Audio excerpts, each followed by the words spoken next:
Bom, boa noite a todos. Estamos iniciando e estamos gravando essa nossa 16ª aula de Direito Tributário 2 da Univale, nesse nosso primeiro semestre de 2021. Quero cumprimentar todos e a todas que aqui se fazem presente. Já temos mais de 15 alunos aqui: Alexander, Ana Beatriz, o André, a Camila, o Elian, o Francisco, a Gessi, o Guilherme, a Helena de Davi, a Júlia, a Laís, a Letícia, a Luciana, Marcos, Matheus. Camila, que está entrando agora. Também desejo a todos, então, uma boa noite e uma boa semana. E comunico, então, que essa é a nossa última aula de conteúdo programático, em que vamos tratar, então, das ações de iniciativa dos contribuintes, ou seja, aquelas ações que são importantes para nós advogados, no sentido de defendermos os nossos clientes ante ao fisco. Na aula passada, antes das bancas, que foi a semana passada, na aula número 15, portanto, nós tratamos das ações de iniciativa do Estado, falamos da execução fiscal, da necessidade de ter uma certidão de dívida ativa, falamos da Lei 6.830, que é a lei que trata das execuções fiscais. Falamos também da cautelar fiscal e ficamos de comentar aqui, então, as ações a partir de hoje, e concluindo o conteúdo para que a gente possa preparar a prova da semana que vem. Então, já informo que na semana que vem nós teremos a prova da M2, né, que tratará desse assunto específico, que são os processos judiciais tributários. Entraram mais alguns aqui: a Luciana, o Marcos, o Matheus, a Nilva, a Stephanie. Bom, sejam todos bem-vindos.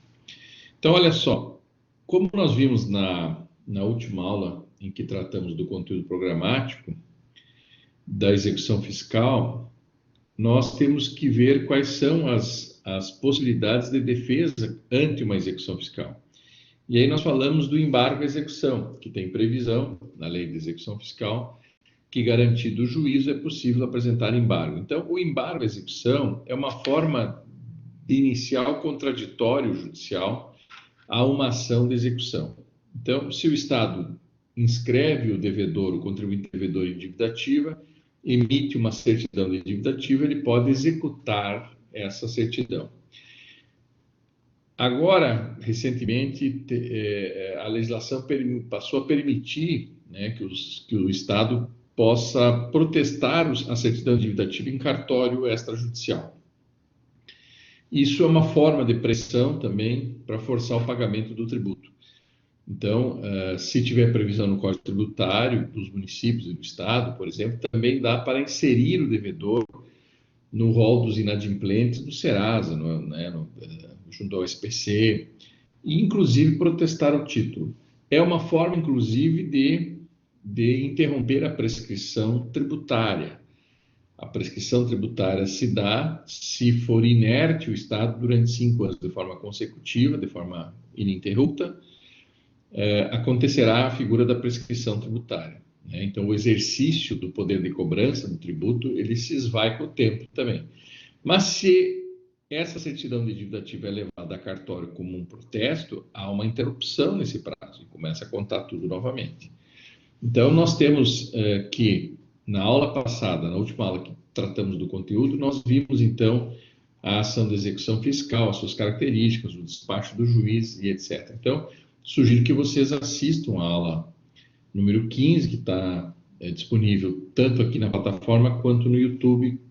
Sempre eu eu baixo esse arquivo e jogo para dentro da minha página lá no YouTube. Então, seria bom que vocês revissem, né, antes da prova, a aula número 15 e revissem essa aula de hoje, revisassem essa aula de hoje, que é a aula número 16. Então, lá na plataforma consta como aula 15 e hoje nós vamos baixar esta aula que está sendo gravada agora, também para que fique disponível para vocês poderem ouvir, né, assistir novamente antes da prova, que será na semana que vem. Então, terça-feira que vem, às 7 horas da noite, nós faremos a prova da M3 e concluiremos, então, o semestre. E aí teremos mais uma aula disponível, né? Mas que ficará apenas para quem não fez alguma prova, tirar alguma dúvida. Se alguém comparecer, eu vou estar presente para corrigir a prova e etc. Então, quem tiver a nota suficiente, a presença suficiente já a partir da aula que vem, depois da prova, em que eu lanço a nota imediatamente depois da prova, vocês vão ficar então livres para as férias do meio do ano, pelo menos em relação a essa disciplina. Tá ok? Bom, então nós temos que ver hoje, e nós paramos no slide número 33. Então, eu vou abrir aqui para que a gente possa comentar as ações de iniciativa. Bom, aqui eu tenho um quadro que eu gostaria de lembrar, ó, as ações de iniciativa do Estado, execução fiscal, cautelar fiscal e ação rescisória, que nós vimos na aula número 15. Hoje nós vamos ver as ações de iniciativa do contribuinte, ou seja, aquelas ações que são do nosso interesse, né? Porque normalmente a gente tem clientes particulares e esses clientes particulares são os contribuintes. Ok? Então, nós vamos ver aqui o que é uma exceção de pré-executividade, o que é uma ação declaratória, o que é uma ação anulatória de lançamento, o que é uma consignação em pagamento tributário, o que é uma ação de repetição de indébito, a possibilidade do mandado de segurança e a ação rescisória, que também se repete, assim como para o fisco, é possível também uma ação rescisória à disposição do contribuinte. Tá ok? Então, vamos lá para o slide número 33, que é o que a gente parou na última aula. Então, ações de iniciativa dos contribuintes. Vamos lá. A exceção de pré-executividade, pessoal, ela não tem previsão legal, certo? Isso é uma informação inicial muito importante. A exceção de pré-executividade, ela foi desenvolvida pela doutrina, ou seja, o Pontes de Miranda, que era um advogado fixado em Pernambuco, no Recife, ele tinha alguns clientes que procuravam o escritório dele para contestar uma execução fiscal. O Pontes de Miranda, então, dizia para os clientes: olha, pessoal, vocês precisam trazer um dinheiro ou me indicar um bem para que eu possa embargar a execução fiscal. Por quê? Porque eu falei na aula passada que para embargar uma execução fiscal tem que garantir o juízo ou depositar um dinheiro numa conta especial, fazer um depósito judicial ou uma fiança bancária, uma caução fiduciária. Ou seja, a garantia do juízo é necessária e obrigatória para que se possa embargar uma execução fiscal. Então, o que dizia o Pontes de Miranda? Ele dizia para os clientes: olha, se tu não tens condições financeiras, se tu não tem um bem para garantir o juízo, como vamos fazer um embargo à execução? Então, o Pontes de Miranda se sentia com as mãos amarradas. E ele, então, entendeu que era importante, em função do princípio do contraditório, da ampla defesa, era importante ele apresentar alguma coisa em juízo, em nome desses clientes que não tinham como garantir o juízo. Então, ele apresentou uma petição chamada exceção de pré-executividade. Veja, isso foi lá em 1900 e Guaraná de Roya, lá por 1920, 1930, no século passado, há quase 100 anos atrás. Ou seja, o Pontes de Miranda desenvolveu doutrinariamente e criou uma jurisprudência acerca disso, por isso que a exceção de pré-executividade até hoje não tem previsão legal. Ele, então, apresenta uma defesa contrária a uma execução fiscal sem garantir o juízo. E chamou isso de uma exceção de pré-executividade, ou seja, no fundo ele encontrou um meio, certo, de contestar uma execução fiscal que não seja através do embargo à execução. Essa exceção só é admissível, como diz o STJ aqui nessa decisão, só é admissível na execução fiscal relativamente se for argumentado, se for levantado questões conhecíveis de ofício e que não demandem dilação probatória. Então, o STJ entendeu que é possível a exceção de pré-executividade. Alguns chamam de exceção de pré-executoriedade, também é encontrado assim na doutrina. Então, a exceção de pré-executividade só é possível protocolar quando o teu cliente, o contribuinte, não tiver como garantir o juízo, certo?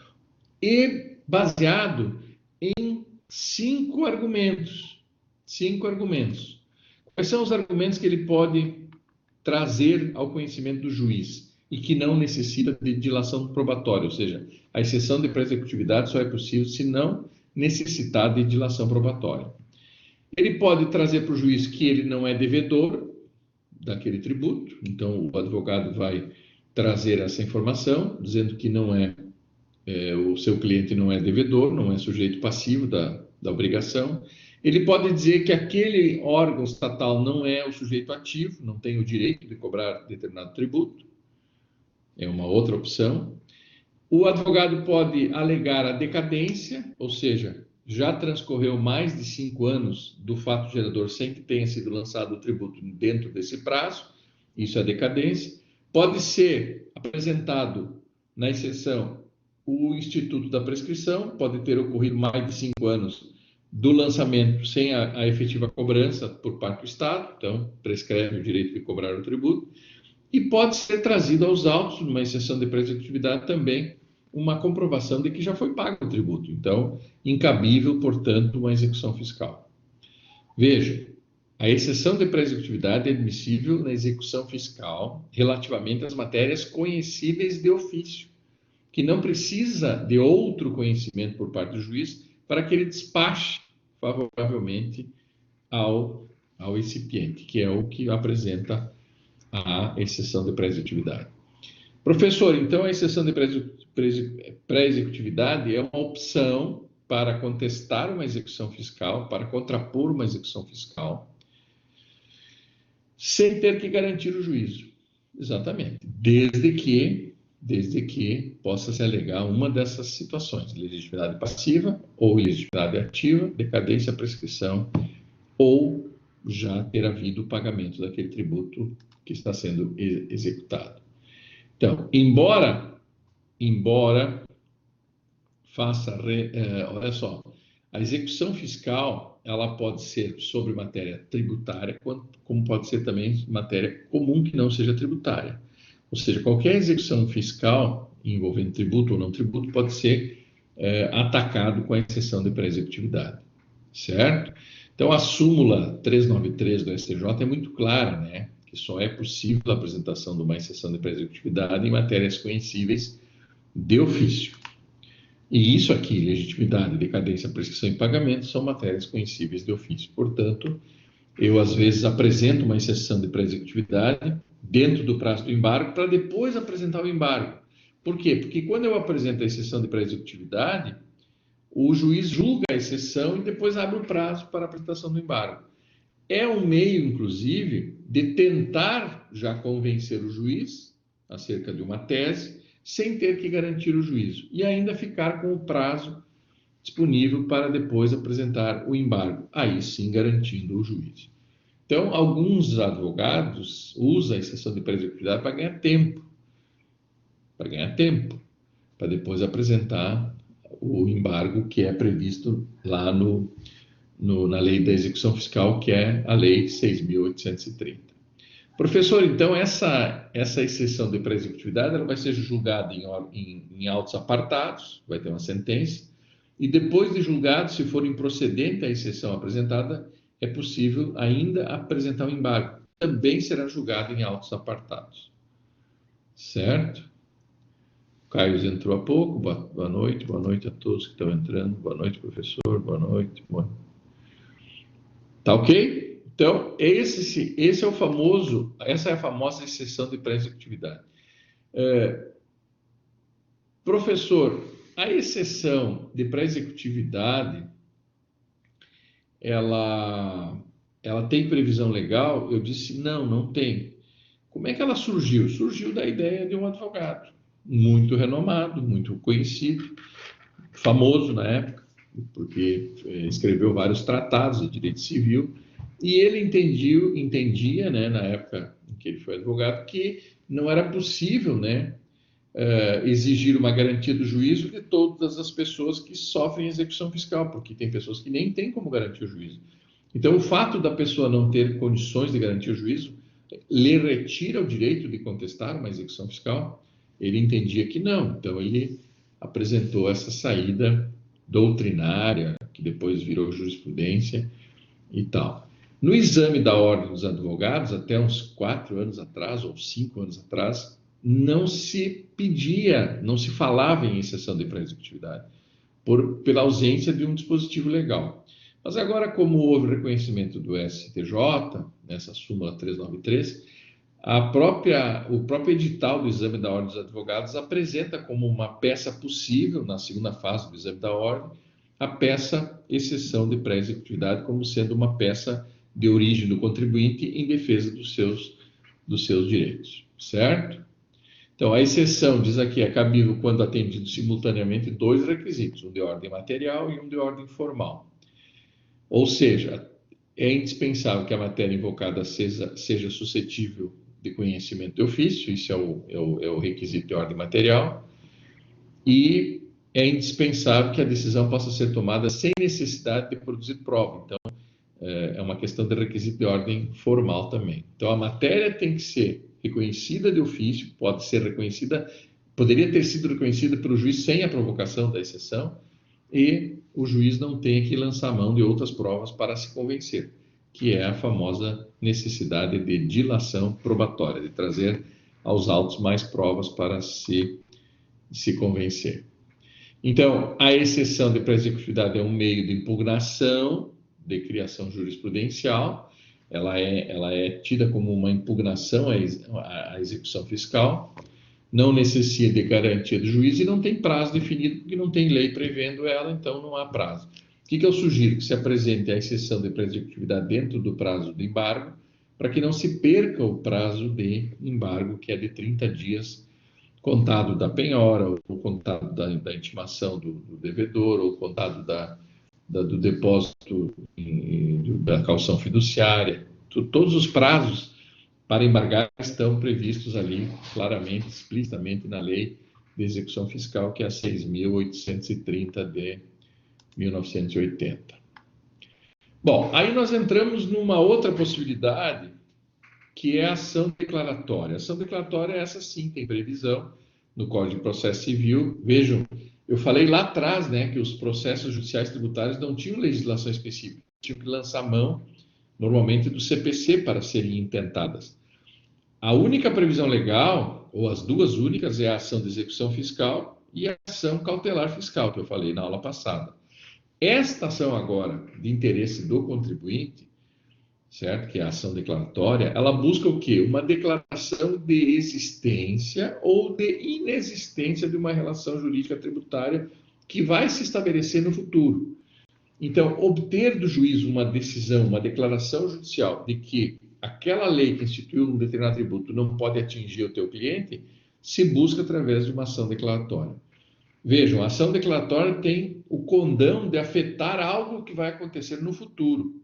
Por isso que a ação declaratória se diferencia da ação anulatória do lançamento, que atinge o passado, algo que já foi lançado.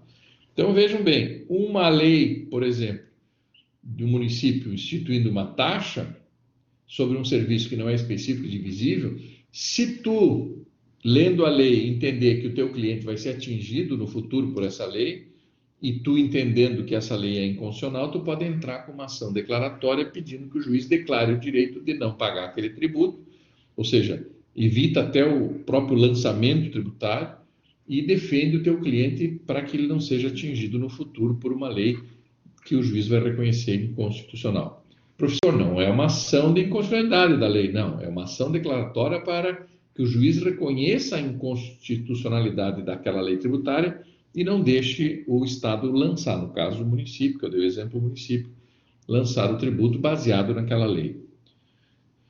Você sabe que as leis que criam as taxas têm que prever como hipótese de incidência um serviço específico e divisível. Então, se foi criado, por exemplo, uma lei criando uma taxa de varrição de rua, como já aconteceu aqui em Balneário Camboriú, antes que essa taxa comece a ser cobrada, é possível intentar propor uma ação declaratória pedindo que o juiz, então, da ação declare, reconhecendo a inconstitucionalidade daquela taxa, evitando que o teu cliente fique devedor de um tributo que ele entende ser inconstitucional. Se o juiz reconhece na ação declaratória que essa lei já é Tu veja que tu não está entrando com uma ação contra a lei em si, tu está pedindo que o juiz reconheça a lei como inconstitucional. Esse reconhecimento não declara inconstitucionalidade em controle concentrado. É uma forma de buscar no Poder Judiciário um reconhecimento em controle difuso de inconstitucionalidade de uma lei tributária. Então, quando se entra com uma ação declaratória, vejo que essa ação declaratória prevista no CPC serve para outras situações. Aqui eu estou dando exemplo de uma ação declaratória a ser utilizada em matéria tributária. E acontece muito de leis tributárias serem publicadas no âmbito dos municípios, do Estado ou mesmo da União, prevendo uma cobrança futura de um determinado tributo e que vai atingir determinadas pessoas e que essas pessoas entendem ser esta lei inconstitucional. Então, antes mesmo delas serem atingidos pela norma, a norma em si não provoca dano, mas a sua aplicação na prática sim. Então, antes mesmo de que ela comece a ser aplicada, tenha validade para fins tributários, é possível buscar defender os contribuintes, os clientes contribuintes com uma ação declaratória. Então, o objetivo específico da ação declaratória, que tem um rito comum, é exatamente buscar, né, junto ao Poder Judiciário, uma declaração de que no futuro aquele tributo não pode ser aplicado para aquela determinada pessoa. Então, é uma declaração de direito antecipadamente buscado no âmbito do Poder Judiciário. Então, uma ação declaratória, rito comum, rito ordinário, ela alcança o futuro, é algo que ainda não aconteceu. Então, sempre que o teu cliente te procura dizendo que pode sofrer no futuro um prejuízo de ordem financeira pela cobrança ilegal ou inconstitucional de um tributo, a ação declaratória é o processo, é o procedimento adequado para essa situação. E como é uma ação com rito comum, rito ordinário, vai haver processo de conhecimento, são admitidas todas as provas e também o contraditório, certo? Esta ação, ela tem previsão no artigo 19 do CPC, ação declaratória.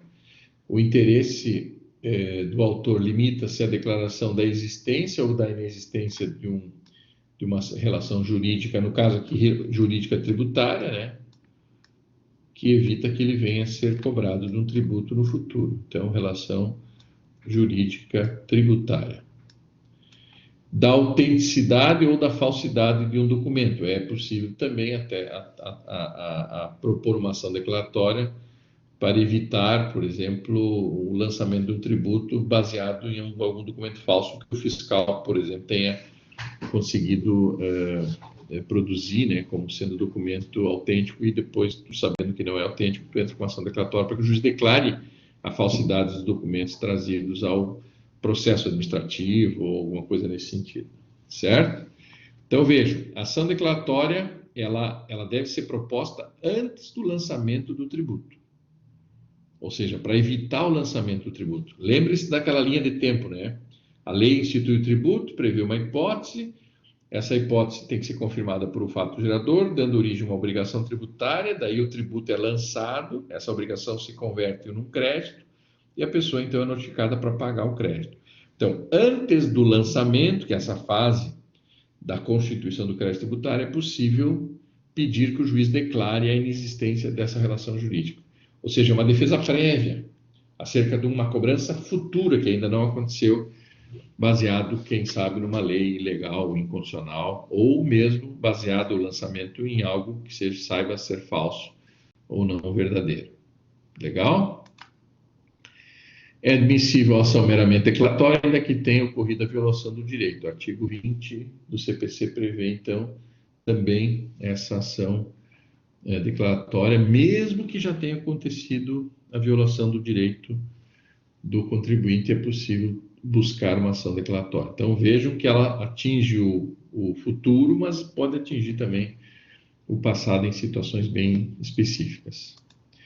A ação anulatória de lançamento é após o lançamento, preste atenção. A ação anulatória de lançamento é uma possibilidade para anular judicialmente o lançamento do tributo.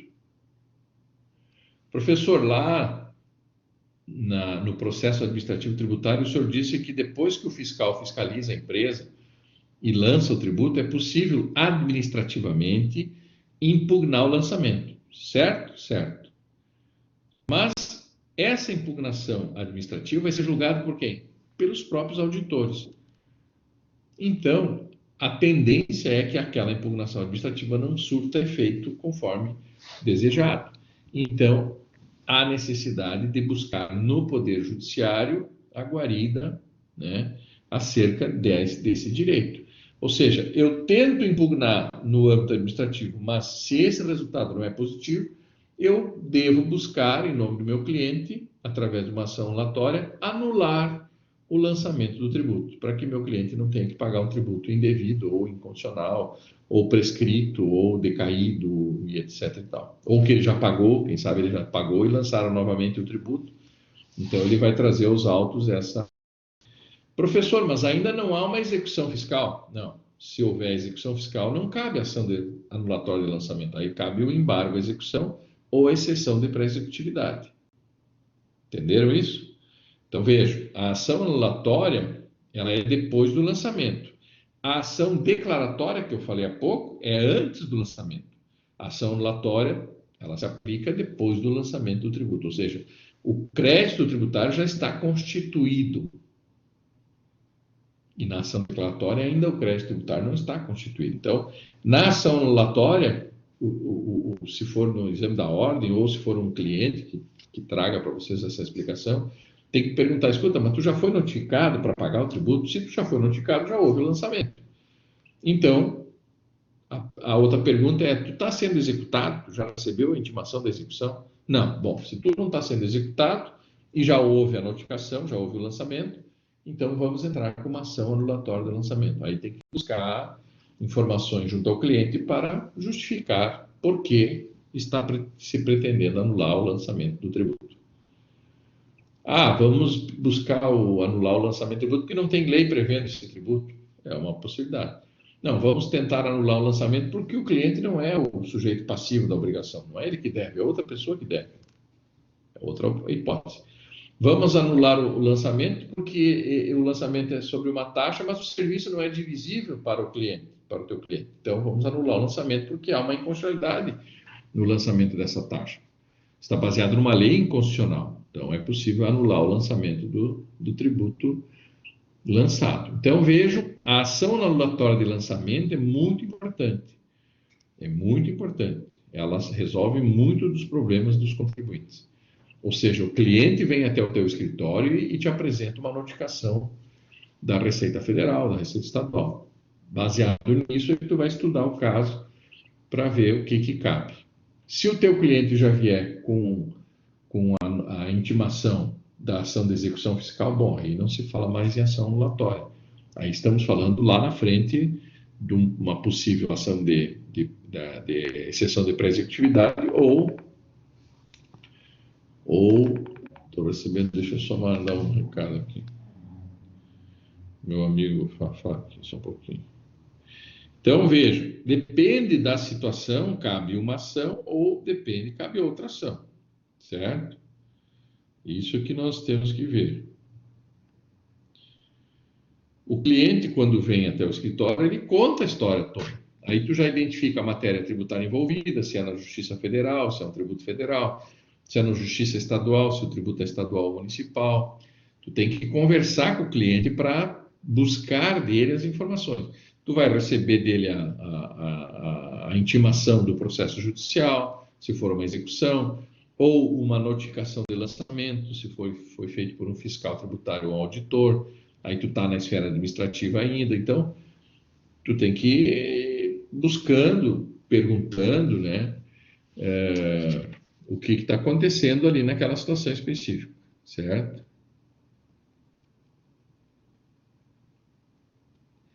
Esta conversa que a gente tem com o cliente tem que ser suficiente, né, para que tu possa decidir acerca de qual ação tu vai propor. Se ainda não foi feito o lançamento do tributo, o teu cliente te procurou como prevenção, bom, aí cabe uma ação declaratória. Se já houve o lançamento do tributo, cabe uma ação anulatória do lançamento. o próprio nome da ação é claro, ação anulatória do lançamento tributário, ou seja, o tributo foi lançado contra alguém que entende que não é devedor de um determinado tributo, certo? Então, o que se busca? Anular o ato administrativo do lançamento, que se dá às vezes por auto de infração, se dá pela notificação de cobrança, se dá pelo protesto do título, né, que já está inscrito em dívida ativa, e aí tu entende que o lançamento foi indevido, foi fora do prazo. Tem casos em que o lançamento do tributo se dá depois de decaído o direito de lançar.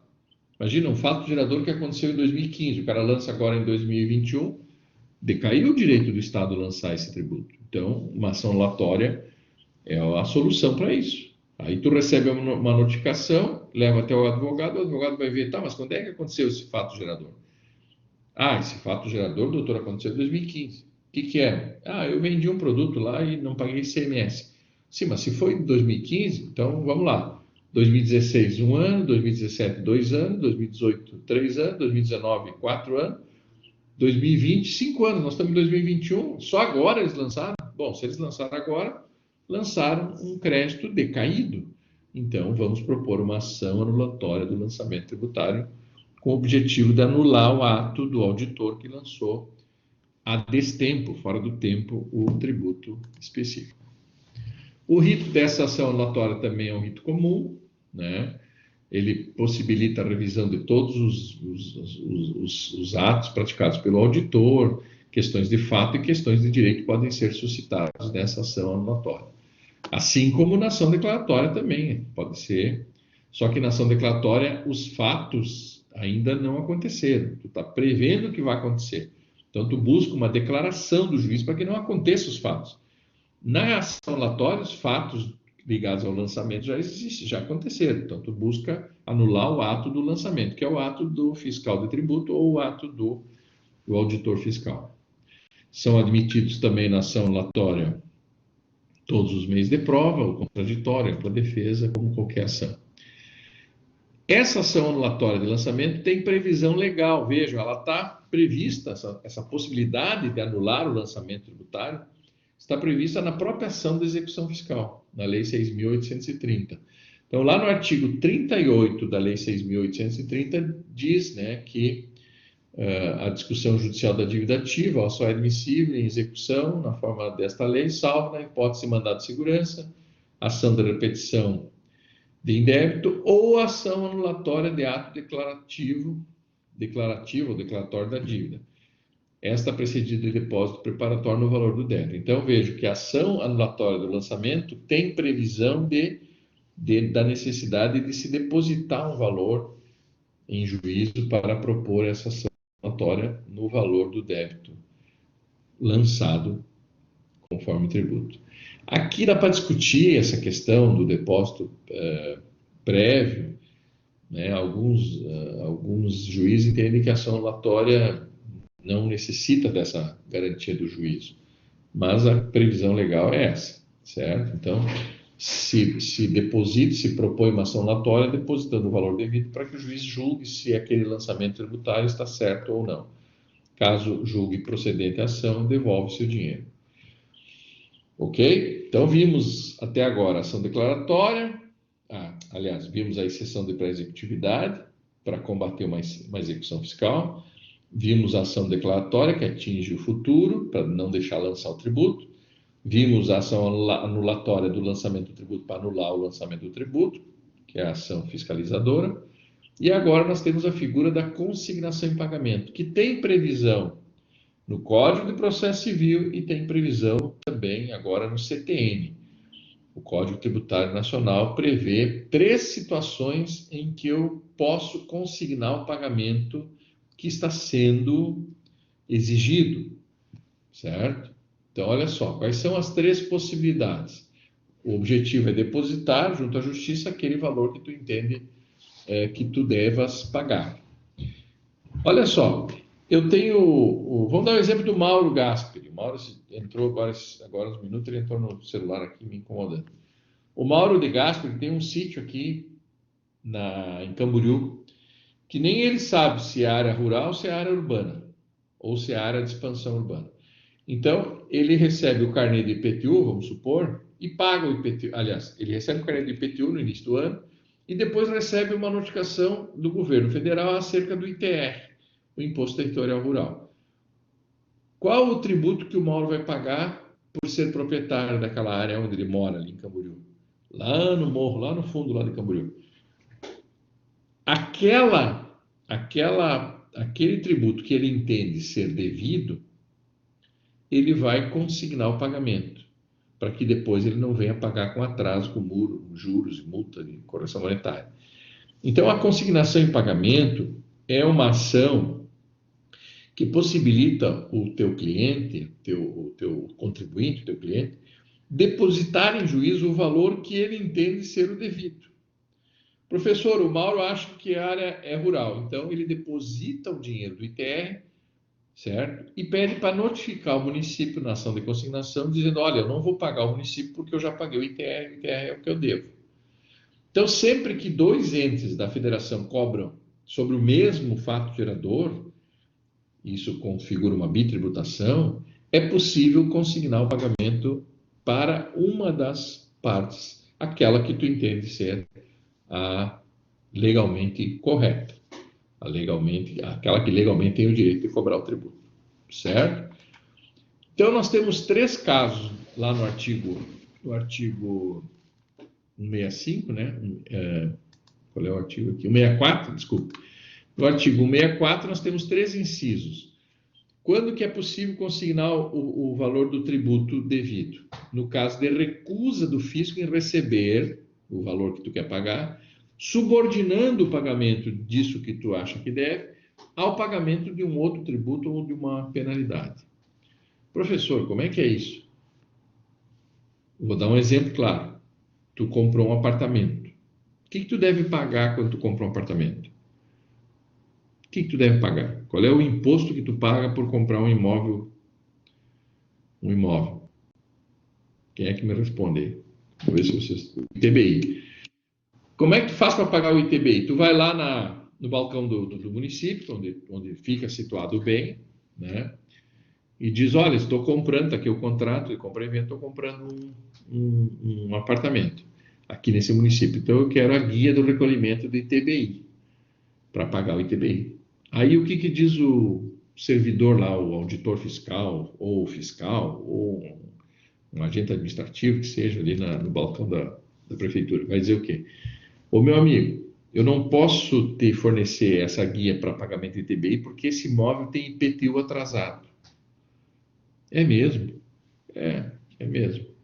Então, mas eu quero pagar o ITBI. Depois que eu adquiri o imóvel, fizer a transferência lá no cartório, eu venho aqui e acerto o IPTU. Inclusive, tem parcelamento, eu posso parcelar esse IPTU e depois eu faço o acerto. Não? Negativo. O senhor só vai receber a guia do ITBI se o senhor pagar o IPTU. Então, há uma subordinação do pagamento do ITBI ao pagamento do IPTU. Certo? Certo. Isso é legal? Não, não é legal. Isso acontece? Isso acontece. E acontece muito. Aliás, acontece em todos os municípios. Não há emissão de ITBI se aquele imóvel tem IPTU atrasado. Aconteceu com a Bárbara Tridapalha agora essa semana. Às vezes tu tem dinheiro só para o ITBI, não tem dinheiro para pagar o IPTU, daí tu não consegue fazer a transferência do bem imóvel, porque tu não tem a guia para apresentar no cartório, o cartório também não vai fazer a escritura nem transferência do imóvel. Então, esse caso, se vale a pena propor uma ação de consignação em pagamento e consignar o valor do ITBI, dizendo para o juiz, olha, eu estou consignando o valor do ITBI porque eles estão me subordinando o pagamento desse tributo a um outro tributo que não tem nada a ver com a transação imobiliária. O IPTU é por ser proprietário, só que o IPTU acompanha o imóvel. Então, o município não perde nada, ele vai continuar tendo um crédito em relação ao imóvel. No fundo, pessoal, é uma forma de pressionar, certo? É uma forma de forçar uma cobrança subordinando. Então, nesse caso, nesse exemplo, é possível propor uma ação de consignação em pagamento e consignar o pagamento do IPTU e deixar o ITBI, e deixar o IPTU para pagar depois. A subordinação do recebimento do tributo ao cumprimento de uma exigência ilegal. Uma exigência ilegal. Também, se tu sabe ser ilegal a exigência, tem que consignar o pagamento, até para te não perder o prazo, né, do pagamento. Os tributos têm prazo certo para serem pagos, senão o contribuinte incorre em multa, juro e correção monetária. Então, se tu está sendo exigido acerca de uma ilegalidade que tu sabe que é clara, então consigna o pagamento do valor até para que tu não tenha que pagar no futuro um juro e correção monetária. E também, terceira situação, exigência de tributo por mais de uma pessoa jurídica de direito público, que é o caso que eu dei aqui no exemplo do Mauro. Ele recebe o carnê do ITR, entende que deve ITR, porque a área dele é rural, e ele tem os cavalos lá, ele tem atividade rural lá, então ele quer pagar o ITR, inclusive o ITR é mais barato que o IPTU normalmente. E aí ele consigna o pagamento do ITR e vai discutir o tal do IPTU que foi lançado contra ele, dizendo, olha, eu não devo IPTU, porque a minha área é uma área rural, não é uma área urbana. Então, as feições da área são de utilização rural, ele deve pagar o ITR. Para isso, ele precisa estar cadastrado junto ao INCRA, etc. E tal. Essa é a famosa ação de consignação e pagamento, e essas são as situações, né, as possibilidades previstas no artigo 164 do CTN. Lá no Código de Processo Civil, não sei qual é o artigo, mas também tem a previsão da consignação e pagamento, que se assemelha muito ao previsto no CTN. Vamos para a quinta espécie de processo judicial, que pode ser proposto pelo contribuinte. É a famosa ação de repetição de indébito. Aí está no artigo 165 do CTN. É lá que está previsto a possibilidade. Como é que está escrito isso lá no artigo 165, pessoal? Está escrito restituição do valor pago indevidamente. Então, o contribuinte tem direito de restituir o valor pago de um tributo que ele pagou indevidamente. Professor, mas o senhor, quando falou em processo administrativo e fiscal, o senhor disse que também poderia ser pedido no âmbito administrativo. Sim, disse e confirmo. É possível buscar uma repetição do indébito ou restituição do valor pago indevidamente, baseado nesse mesmo artigo 65, no âmbito administrativo. Tanto que existe formulário próprio aqui na Receita Federal, tu entra no site da Receita Federal, tem lá, restituição do valor pago indevidamente, ou repetição do indébito, entra naquele formulário, preenche e apresenta lá na Receita. Hoje, até pela internet, é possível fazer esse pedido administrativo de repetição de indébito. Mas se eles não devolvem no âmbito administrativo, se eles não concordam em devolver, aí tem que ser proposta uma ação judicial, e a ação judicial chama-se ação de repetição de indébito. Alguns advogados propõem duas ações em uma, que eu chamo de 2 em 1. Eles propõem uma ação anulatória do lançamento, que eu falei há pouco, para anular o lançamento daquele tributo, culminada com repetição de indébito. É possível? É possível. Então, tu pede para anular o lançamento do tributo, automaticamente tu pagou, se o teu cliente pagou, ele pagou errado, porque agora esse lançamento foi anulado, e aí tem que pedir a devolução do valor pago indevidamente, que virá corrigido monetariamente, etc. e tal. Professor, pergunto, essa devolução do dinheiro pago indevidamente acerca de um tributo vai ser devolvida em dobro? Não. Se perguntarem para você, ou se algum cliente perguntar, ou se perguntarem numa prova, esqueçam essa devolução em dobro. Isso é só prática ligada ao Código do Consumidor. Ao Código do Consumidor. A relação tributo jurídica e tributária não tem nada a ver com o Código do Consumidor. Não é uma relação de consumo, pessoal. É uma relação tributária, não de consumo. Não se está se consumindo nada. Quando se paga um tributo, se paga porque tem previsão legal para pagar. Tu teve renda, vai pagar tudo. Mas o que tu comprou da União para pagar imposto? Eu não comprei nada, não tem relação de consumo nenhuma. O Estado resolveu cobrar de quem tem renda para poder se manter. O Estado resolveu cobrar de quem tem um veículo e IPVA. O Estado resolveu cobrar de quem vende uma mercadoria o ICMS. O Estado resolveu cobrar de quem demonstra ter dinheiro quando importa, quando exporta, quando industrializa. Ou seja, o Estado ele criou situações previstas, logicamente, em lei para cobrar tributo, ponto. Isso não tem nada a ver com as relações de consumo. Então, a ação da repetição de indébito é buscar um dinheiro pago indevidamente. Essa ação de repetição de débito, pessoal, é um filão dentro do direito tributário. É onde os advogados tributaristas ganham muito dinheiro. Por quê? Porque os próprios advogados pesquisam pagamentos indevidos por parte das empresas, ou pesquisam cobranças indevidas por parte do Estado sobre as empresas. Aí o advogado chega na empresa, ó, tem uma grana para ti aí. Como assim, doutor? Eu descobri que vocês pagaram um valor aí que não deveria ter sido pago e tal. Então eu vou buscar essa restituição. Vamos fazer um contratinho de honorário aqui. Do que eu recuperar desse dinheiro que tu pagou indevidamente, me dá 20%? O cliente vai dar, porque ele já pagou. Em tese, o contribuinte já acha que perdeu o dinheiro. Então, quando o advogado propõe 20% de honorário, o cara assina na hora o contrato. Se propuser 30%, ele assina também. Aí, tu vai lá e busca esse dinheiro. E ainda ganha honorários de sucumbência da parte contrária, que é o Estado. Aí, tu vai ganhar lá 30 de um, 20 do outro, vai ganhar quase 50% do valor da dívida. Da dívida não, do pagamento indevido, o advogado ganha. Então, por isso que eu sempre digo que a ação da repetição de débito é um filão, tem que pesquisar, tem que ir atrás, tem que descobrir esses erros, esses equívocos por parte do Estado, ou mesmo equívocos por parte do contribuinte. Às vezes o contador de uma empresa calculou um aumento de ICM naquele ano e a lei foi publicada naquele ano, só poderia ter sido cobrado aquele valor no ano seguinte, em função do princípio da anterioridade, por exemplo. E aí o contador, boca aberta, calculou errado e a empresa pagou durante um ano, aí, uns 6 meses, 7 meses, um valor de uma alíquota bem acima do que era indevidamente. Então tem que buscar a restituição ou a repetição do indébito pago indevidamente.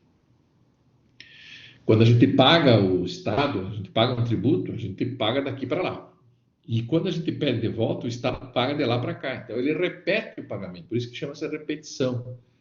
Eu, contribuinte, pago daqui para lá e agora descubro que paguei errado, eu peço que eles me paguem de lá para cá. Pagar repetidamente, eles têm que pagar, repetir o pagamento que eu fiz, agora no sentido contrário. E por que é indébito? Porque não era um débito. Por isso chama-se indébito. Então, a repetição do indébito é um pagamento que eu fiz errado e que eu estou pedindo para eles repetirem de volta o pagamento, só que acerca de algo que eu não devia, que era um indébito. Certo? Por isso que o nome dado pela doutrina, né, de repetição de indébito. Mas, Mateus, lá no artigo 165 está a restituição do valor pago indevidamente, que é a mesma coisa que repetição do indébito. Legal? Restituição somente será feita a quem prove haver assumido o referido encargo, ou no caso de tê-lo transferido a terceiros, estar por este expressamente autorizado. Isso aqui é uma questão de legitimidade, né, pessoal? O artigo 66, ele traz essa figura da legitimidade. Quem é legítimo para propor uma ação de repetição? Quem pagou. Se tu transferiu o pagamento para um terceiro, por exemplo, um inquilino, tu transferiu para o inquilino o pagamento do IPTU e está registrado isso lá no contrato, e esse contrato está registrado no registro de imóveis, tu vai ter que pedir autorização do inquilino para entrar com a ação contra o município se aquele pagamento for indevido. Então, a restituição, quando transferida para terceiros o pagamento, tem que pedir para o terceiro autorizar, porque é ele que desembolsou o dinheiro. Então, tem que haver. Isso caiu esses dias no exame da ordem. Teve um caso, um estudo de caso, uma questão que perguntava se havia necessidade, na repetição em débito, de uma autorização expressa para receber um pagamento quando transferido a terceiros. Então, vocês têm que responder que sim, tem que ter autorização do terceiro que ficou com a responsabilidade do pagamento. Ou seja, quem pagou é que tem direito a receber de volta. Como proceder com os tributos que comportam transferência de encargo? Então, somente será feito a quem prove haver assumido o referido encargo. Então, se um terceiro, ele que pagou, ele tem que provar que ele era o responsável pelo pagamento para que ele possa entrar com a ação. Certo? Aí o contribuinte não vai poder entrar com a ação, e sim o sujeito passivo é que entrará com a ação de repetição. Então, o sujeito passivo é aquele que paga efetivamente. Nem sempre é o contribuinte que paga.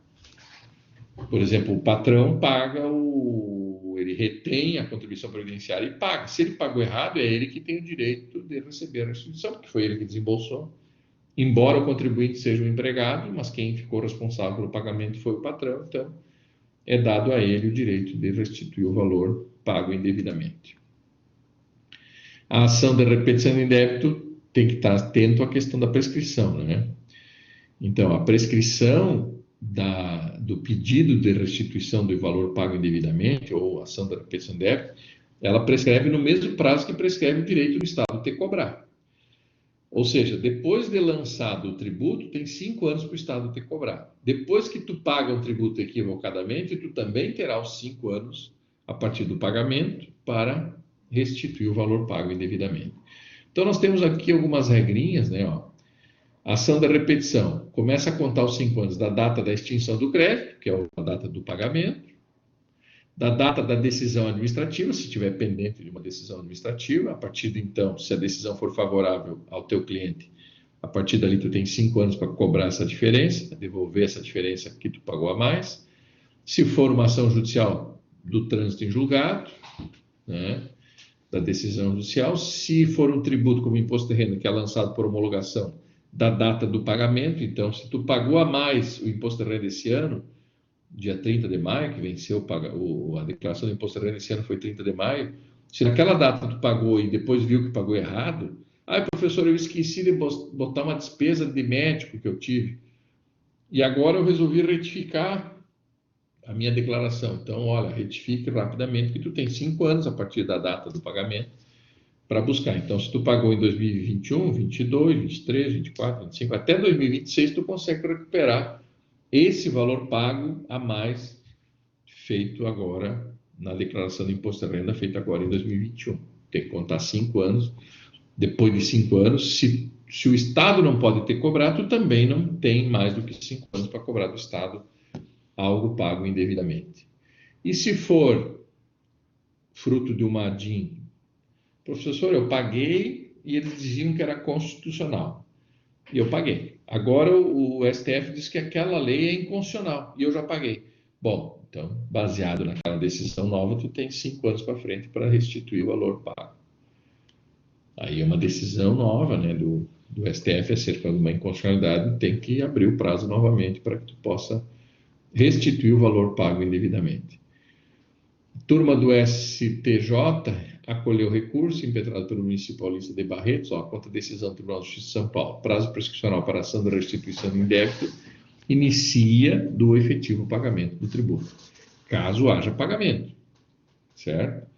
Então, tem que levar em consideração essas situações aqui, que está na tela, mas se houve pagamento, aí a partir do pagamento é que tu tem direito de restituir. O termo inicial da contagem de prazo prescricional para o ajustamento da ação da restituição de pagamento indevido relativo a tributos declarados inconstitucional é contada a data de que se considera extinto o crédito, ou seja, da data do pagamento do tributo, e esse foi o julgamento da primeira turma do STF, ok? Então, perguntem para o cliente quando que ele pagou, e ali contem 5 anos para frente. A outra espécie de ação possível por parte do contribuinte é o famoso mandado de segurança, pessoal. Quando há abuso de autoridade e que não caiba o habeas corpus ou o habeas data, é possível impetrar o mandado de segurança. Então, isso está na Constituição, no artigo 69, no artigo 5º, inciso 69 da Constituição, prevê a figura do mandado de segurança, que tem uma legislação própria, né? A Lei 12.016, de 2009, é a nova lei, né? A nova lei, já faz alguns anos, do mandado de segurança. E a semana passada o STF julgou 3 artigos inconstitucionais dessa lei. Busquem informações sobre isso. Busquem informações sobre esses 3 artigos que foram julgados inconstitucionais. Um deles eu lembro que eu assisti o julgamento, que é sobre a liminar, que o juiz era impedido, era vedado o juiz conceder uma liminar de um objeto apreendido, por exemplo, no porto. Então, se a pessoa vai lá e prova que pagou e tem o produto apreendido, ele entra com mandado de segurança e já consegue liberar a carga, uma liminar. Então, o STF entendeu que é dado ao juiz decidir sobre conceder ou não a liminar. Não é a lei, não é o Poder Legislativo que possa cercear esse direito do juiz na defesa do direito líquido e certo de qualquer cidadão. Então, julgaram inconstitucional, até pelo motivo da interferência dos poderes, da separação dos poderes. Então, eles entenderam que o Legislativo não poderia ter colocado um obstáculo ao juiz de direito da causa na concessão da liminar. Até porque o mandado de segurança, por ser um direito líquido e certo, é lógico que a liminar se mostra uma decisão, às vezes, acertada, para que não pereça o direito. Então, sempre que uma autoridade pública abusa do seu direito de autoridade e que não caiba, presta atenção, não caiba a ação do habeas corpus ou a impetração do habeas data, aí aplica-se o mandado de segurança. Em matéria tributária é muito comum, principalmente na apreensão de mercadoria no porto. Aqui, por exemplo, quem advoga no porto de Itajaí tem muitas ações de mandado de segurança interpostas contra abuso de autoridade. A lei hoje em vigor é a 1216 de 2009, disciplina o mandado de segurança individual e o mandado de segurança coletivo. Mandado de segurança, não confunda com mandato. Mandato tem um T, não tem? Mandato tem T. T é tempo, T de tempo. Isso é em relação ao o tempo de duração de um cargo político. Mandato do senador, 8 anos. Mandato do prefeito, 4 anos. Aqui é mandado. O juiz manda, mandado. Mandato é tempo que dura um cargo político. Aqui é mandado, o juiz manda cumprir uma ordem de segurança, certo? Não confunda uma coisa com outra. E tem vários advogados que na hora de falar trocam as bolas, né? Então é uma demonstração até de insegurança, de burrice por parte do advogado, confundir uma coisa com outra. Ele impetrou mandato de segurança. Não existe impetrar mandato de segurança. Então, para vocês decorarem, mandato tem um T. T é tempo, tempo de duração de um cargo. Aqui é mandado, impetrou mandado de segurança. Então, sempre que houver abuso de autoridade, é uma garantia dada ao contribuinte, né, ingressar com um mandado de segurança contra essa autoridade para obstruir essa ação ou omissão. Vejam que, às vezes, a autoridade tributária, por omissão, deixa de praticar um ato. Então, ação ou omissão suscita, às vezes, a impetração de um mandado de segurança. Pré-requisitos para o mandado de segurança: direito líquido e certo, independente de comprovação de prova, de dilação de prova, ou seja, produzir outras provas que não trazidas já de pronto, né, para que seja reconhecido o direito líquido e certo. Professor, mas pode levar quando peticiona, quando protocola a petição do mandado de segurança, já traz as provas. Sim, já traz as provas. O que não pode é produzir outras provas. O juiz tem que fazer um processo de conhecimento posterior.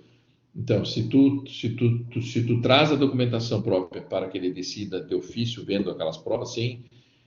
Mas ele pode ouvir a parte contrária. Ele vai pedir informações da parte contrária. Mas se tu tem uma liminar, tu tem que dar sustentação probatória para que ele decida imediatamente e para que não pereça o direito. Aí ele pode cautelarmente assegurar, né, os efeitos da decisão futura, prevenindo a perda do direito lá na frente, certo? Então, mandado de segurança com pedido de liminar é possível, por isso que foi julgado inconstitucional um artigo da Lei 1216 que impedia juízes de decidir sobre causas envolvendo a Justiça Federal, por exemplo. Não há mandado de segurança contra a norma legal, contra a lei tributária em si, em função de que a norma em si não causa dano, certo? O que pode é uma ação declaratória para pedir um direito futuro que a lei possa atingir uma pessoa. Aí cabe aquela ação declaratória. O mandado de segurança não. O mandado de segurança tem que ter havido um ato ou uma omissão da autoridade. Então não há mandado de segurança contra a norma, e sim contra uma autoridade responsável pela ação ou pela omissão da decisão. E aqui nós entramos na ação rescisória, né, que é uma possibilidade, depois de transitado em julgado, depois do trânsito em julgado, uma decisão, até 2 anos do trânsito em julgado, é possível buscar a desconstituição da sentença em ação rescisória. Esta ação rescisória é possível para defender o interesse do fisco, agora se apresenta como possível também para defender interesses do contribuinte, ou seja, vamos supor que uma ação tenha sido julgada improcedente e depois o Supremo Tribunal Federal, acerca da mesma matéria, decidiu de forma contrária. Ah, professor, mas agora já teve a sentença, já está em julgado.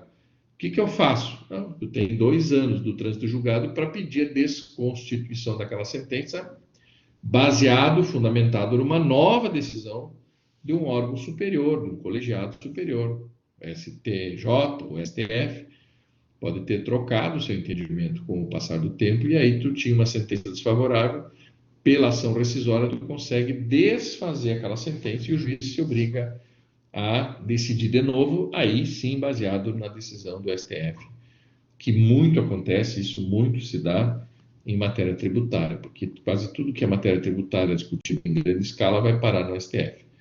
E às vezes o STF muda de opinião. Então os juízes estão decidindo de um jeito e daqui a pouco o STF diz de outro. E aí cabe desconstruir essa sentença do juiz de primeira instância ou de segunda instância através de uma ação rescisória. O artigo que prevê ação rescisória agora é o 966 do CPC. No CPC anterior, né, o antigo CPC era lá no artigo, acho que 465, não me lembro, acho que era 465, 499, não me lembro qual é o artigo. Agora está no 966 a possibilidade da ação rescisória. E aqui, pessoal, são ações não de interesse do contribuinte e que ele possa propor. São ações de controle de constitucionalidade que só alguns entes da federação podem propor. Então, aqui nós entramos nas ações de controle de constitucionalidade, que vocês têm uma disciplina só sobre isso.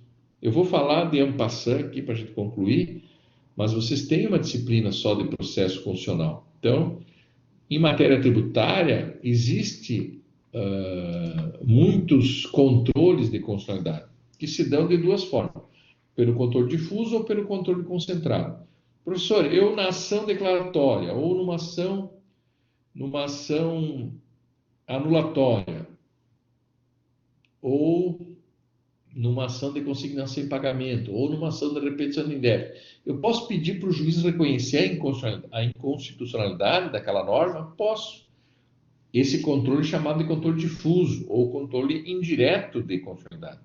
Veja que o juiz da causa não vai declarar a norma inconstitucional para as outras pessoas.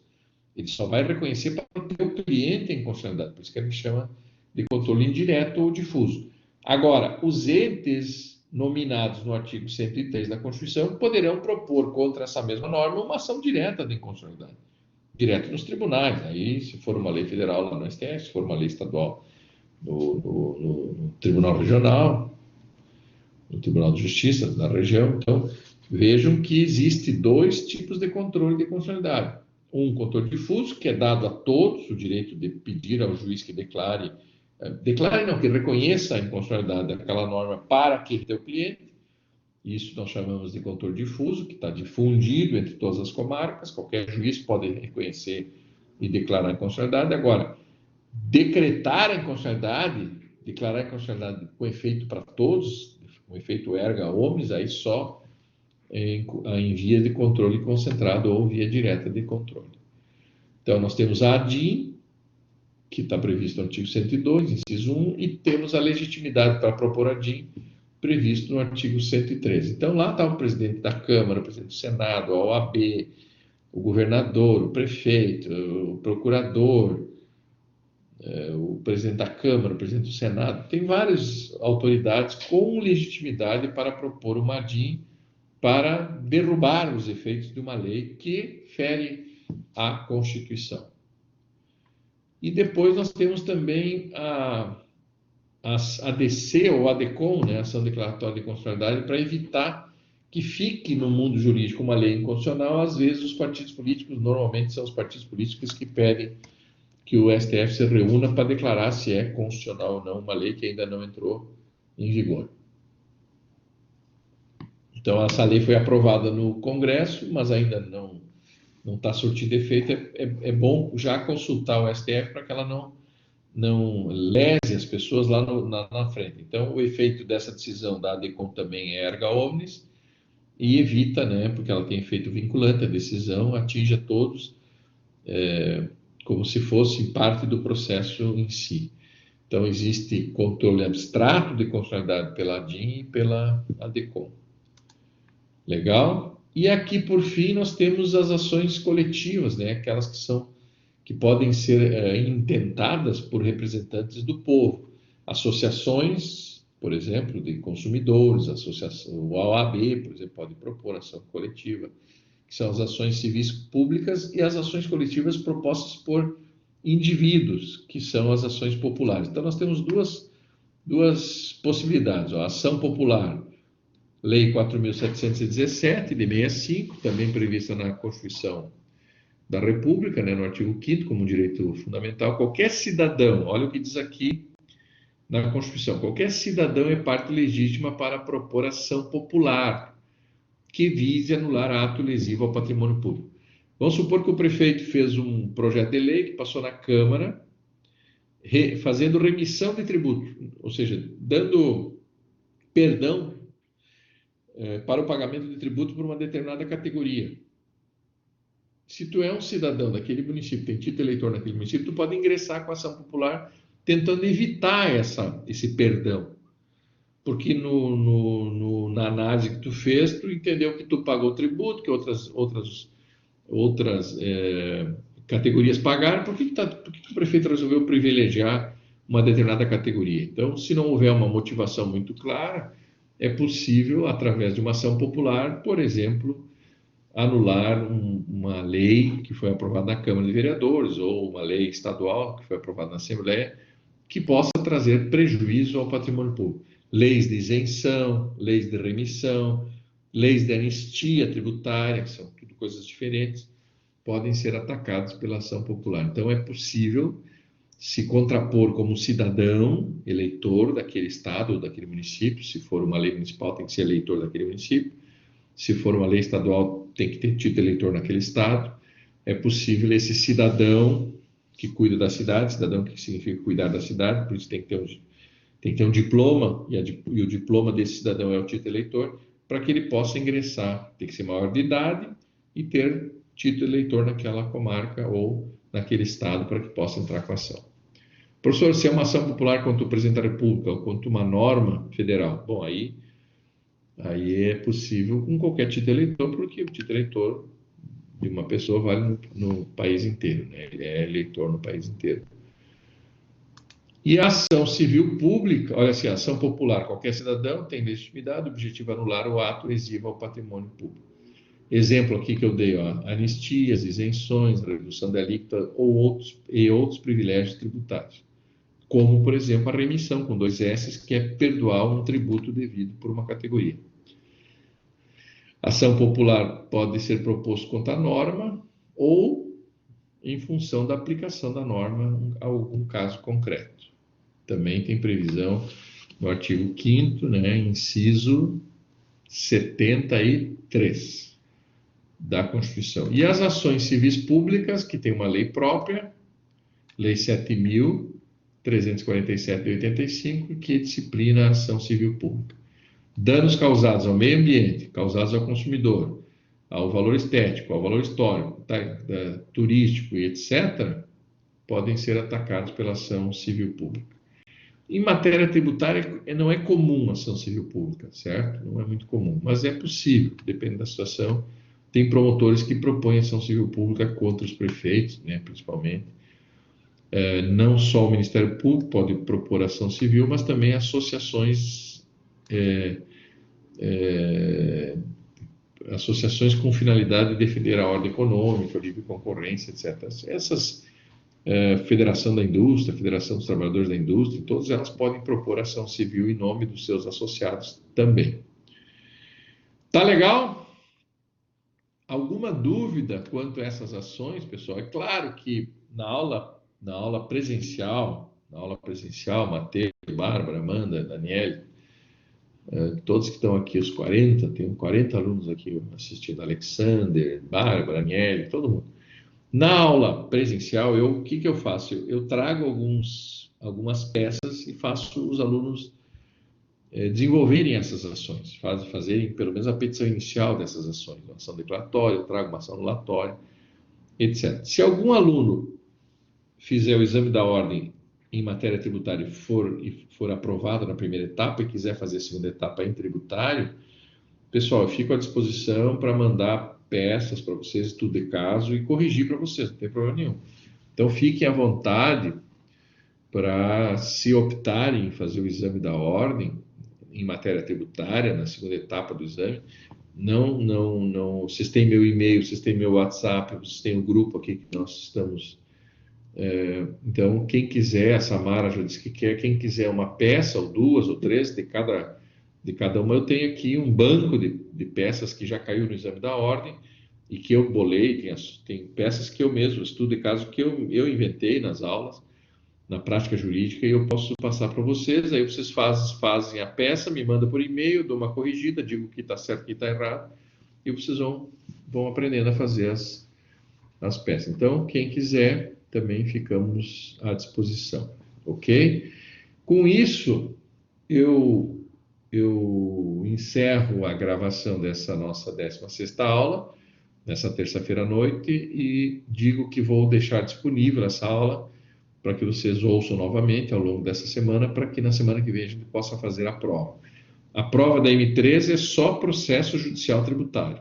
A prova da M2 foi sobre processo administrativo. Agora, unidade 3, processo judicial. Então, eu vou fazer afirmações e vocês vão marcar certo e verdadeiro acerca das afirmações que nós vamos trazer para a aula que vem. Então, na aula que vem é a nossa prova. Então, com isso eu interrompo a gravação dessa aula e passo a chamada para que a gente